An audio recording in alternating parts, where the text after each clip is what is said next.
किसान साथी का अध्यक्ष जी और समस्त यहाँ पे माताएं बहनें आए हुए हैं, किसानों, पत्रकार बंधु, पुलिस प्रशासन के लोग। बहुत बात किसान आंदोलन पर हुई, किसानी पे हुई और उड़ीसा में यहाँ पे आने का एक मौका मिला। बहुत क्रांतिकारी लोग उड़ीसा के, अक्षय भाई और इनके साथ में बहुत साथी ये फोन करते रहे कि यहाँ पाए कई राज्य को होते हुए बहुत बाधाएं, जगह जगह रुकते हुए पुलिस प्रशासन इनको रोकते थे, बैठे रहे वहां पे और फिर आगे चलते रहे। तो ये सारे क्रांतिकारी जो किसान हैं यहाँ पे, वे सब लोग का धन्यवाद है कि आपने दिल्ली के आंदोलन में आप हिस्सा बने। आप यहाँ पे भी बहुत लड़ाई लड़ते हो, पूरे देश में लड़ाई चली हुई है। दिल्ली को चारों तरफ से किसानों ने घेर कर रखा हुआ है। मुद्दा भी पहला इशू अभी शुरू हुआ वो है कि जो मिनिमम सपोर्ट प्राइस है, जो एमएसपी है, उसको दे दो। अभी हमने स्वामीनाथन कमेटी की रिपोर्ट की बात करी, अभी तो पहली सिटी है। स्वामीनाथन कमेटी की रिपोर्ट क्या आएगी, उसके बाद में मार्केट भाव आएगा, उसके बाद में आएगा कि जो हमारे साथ में नाइंसाफी हुई है 1967 जब ये एमएसपी लागू हुई, उस टाइम का हमको भाव चाहिए। उस टाइम का भाव क्या था? अगर हम गेहूं की बात करें, कणक की बात करें, 76 रुपए पर क्विंटल भारत सरकार ने रेट रखा और जो कर्मचारी था उसकी सैलरी 70 रुपया थी, तो एक महीने की तनख्वाह में 1 क्विंटल अनाज नहीं ले सकता था। जो सोने का भाव था वो 200 रुपए का 1 तोला था, तो 3 क्विंटल गेहूं बेच के, अपनी फसल बेच के हम 1 तोला सोना ले सकते थे। हमने एक प्रेस को कह दिया यही बात, तो उस प्रेस ने चलाया बड़े मोटे एडिंग में कि किसान जो बैठा हुआ है वो चाहता है कि मेरे गेहूं का भाव, मेरी फसलों का भाव 18,000 रुपए क्विंटल हो, ये तो पूरे देश को बर्बाद करेंगे। ये चलाई उसने खबर। हमने कहा कि हमने हिसाब मांगा है, हिसाब दिया है अपना। अभी तो हम उसी चीज पे लटक रहे कि जो उन्हें भाव तय करा, जो आज से 51-52 साल पहले भाव तय करे, हमको वही दे दो भाव। उसमें भी साफ बना कर दिया कि भाव नहीं मिलेगा आपको। ये किसान क्या करेगा? किसान तो बर्बाद होगा बिल्कुल। जो गांव के लोग हैं अपनी जमीन छोड़ छोड़ के जा रहे हैं, और कंपनी, जो बड़ी बड़ी कंपनी आ गई, वे यही चाहते हैं कि ये किसान अपनी जमीन छोड़ के यहां से जाए, वो मजदूर बने, वो शहरों में झोंगियों बस्ती में रहे, हमारी फैक्ट्री में काम करे, हमारे घरों के वहां चौकीदारी करे। वो यही तो चाहते हैं। लेकिन अब ये नहीं होगा। अब संयुक्त मोर्चा आ गया है, इन्हें पूरे विभाग बेचे। जब किसानी का नंबर आया तो देश का किसान इकट्ठा होकर अब सामने आ गया है। और सबसे बड़ी खुशी की बात यह है कि जो दिल्ली के आसपास के जो लोग हैं, जो दिल्ली कभी चारों तरफ से घिरी नहीं, बहुत मोर्चे उसके खाली रहते थे, अब की बार है कि दिल्ली को चारों तरफ से घेर कर रखा हुआ है। कई लाख आदमी आज भी दिल्ली के चारों तरफ है, पक्के मकान बनाने शुरू कर दिए, अपने परिवार को वहां ले आए। जब 1 महीना और 15 दिन हुए तो ये लगता था कि चले जाएंगे, लेकिन जब 4 महीने हो गए तो ये लगा कि ये तो हमारा जन्म स्थल है, दिल्ली हमारा कर्म स्थल है, वो हमारी कर्म स्थली है उसी से ही देश के किसानों को आजादी मिलेगी। जो दिल्ली के चारों तरफ जो बॉर्डर है,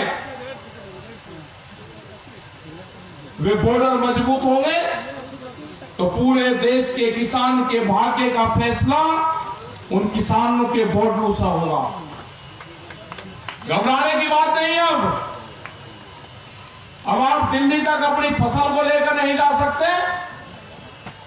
आपको अपने आंदोलन अपने जिलों में शुरू करने पड़ेंगे, अपने कलेक्ट्रेट में शुरू करने पड़ेंगे, अपने डीएम ऑफिस में शुरू करने पड़ेंगे। कहीं न कहीं आपको धरने शुरू करने पड़ेंगे, अपने जो धरना स्थल है वे बनाने पड़ेंगे। एक मैसेज जाए, पूरे देश भर में हजारों जगह आज भी धरने चले हुए हैं। बहुत जगह का पता भी नहीं कि वो पूरे जो संयुक्त मोर्चे की जो कॉल हो उसको फॉलो करते हैं लोग।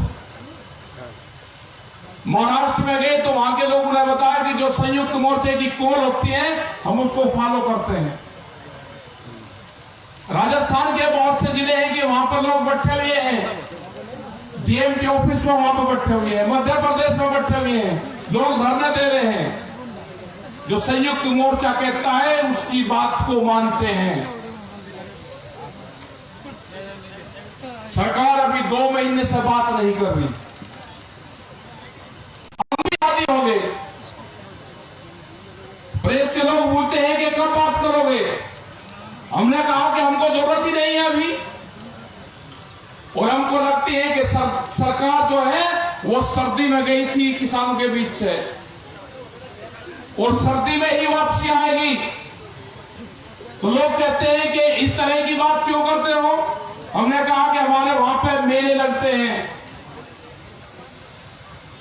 और मेले में अगर कोई गुम हो जाए तो अगले साल उसी मेले में आएगा, उसका परिवार भी आएगा, वो गुम हुआ व्यक्ति भी वहीं आएगा, तो उन दोनों परिवारों का मेल मिलाप वही होता है।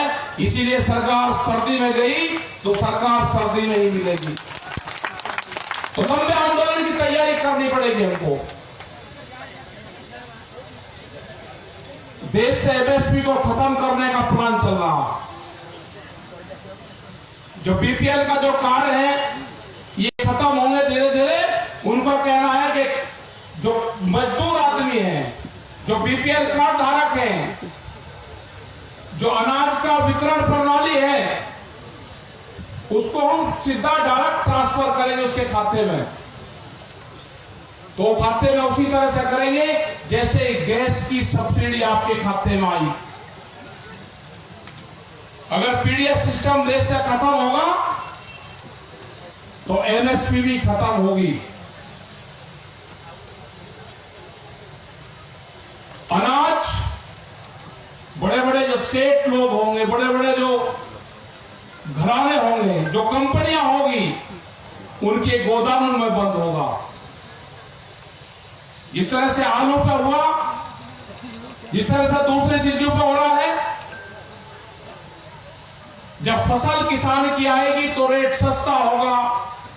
जब गोदामों में अनाज चला जाएगा उसको वे रोकेंगे, मार्केट में शॉर्टेज दिखाएंगे, उसकी कीमत बढ़ाएंगे और ऊंची कीमत पर बेचेंगे। तो ये आंदोलन जब तक जारी रहेगा,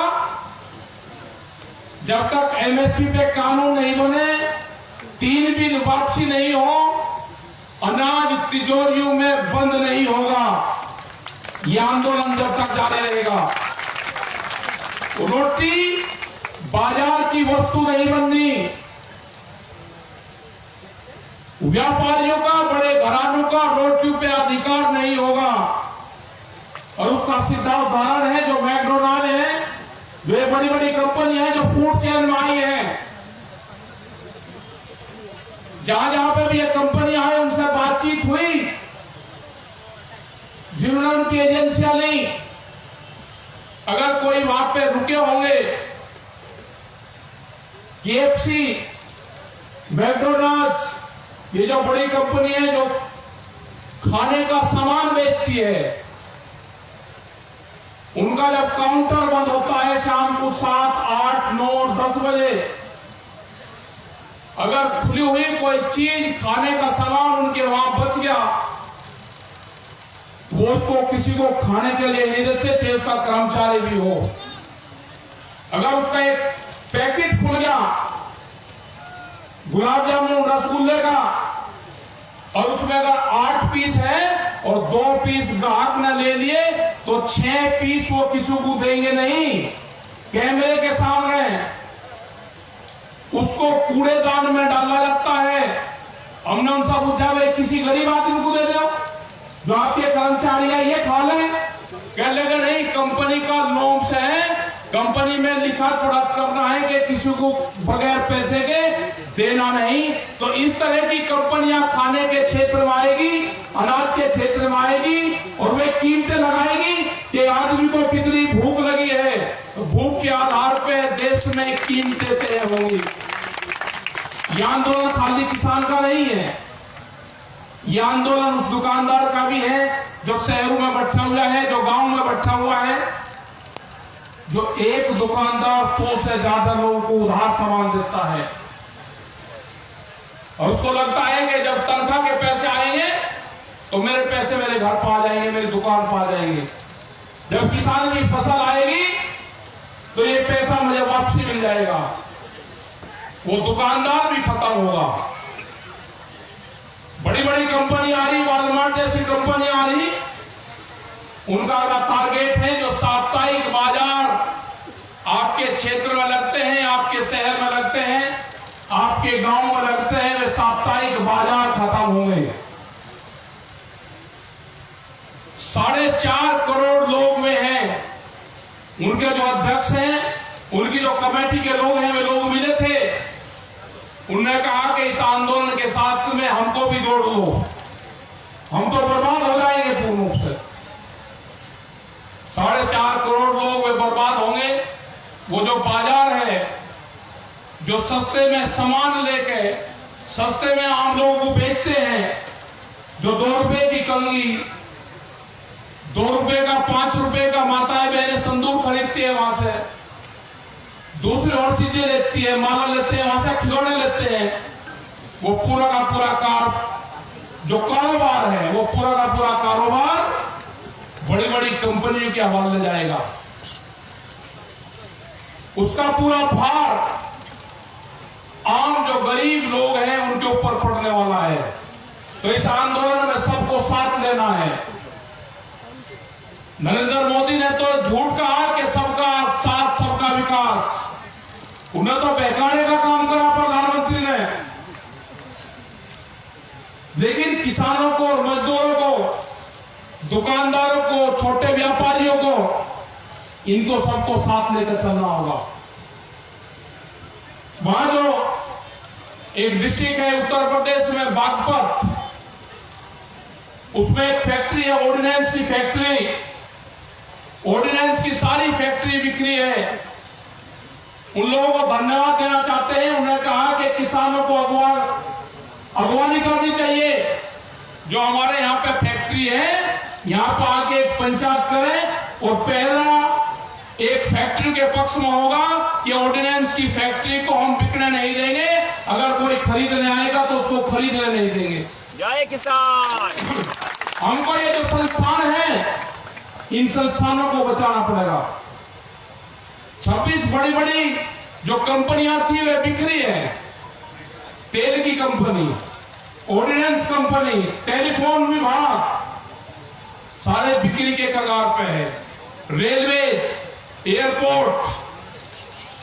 तो जो लोग भी आपके संपर्क में हो, जो उनके वर्कर संपर्क में हो, जो उनकी कमेटी संपर्क में हो, उन लोगों से साथ मिले, उनसे बातचीत करो और उनको इस आंदोलन में शामिल करो। ये देश बिगड़ने से बचाना है और जिम्मेदारी किसान और मजदूर की है। आंदोलन चल रहा है, उनको सबको कहो कि आंदोलन आप अपने यहां पे भी शुरू करो। जब ये आंदोलन शुरू होगा तो ये देश बिगड़ने से बचेगा।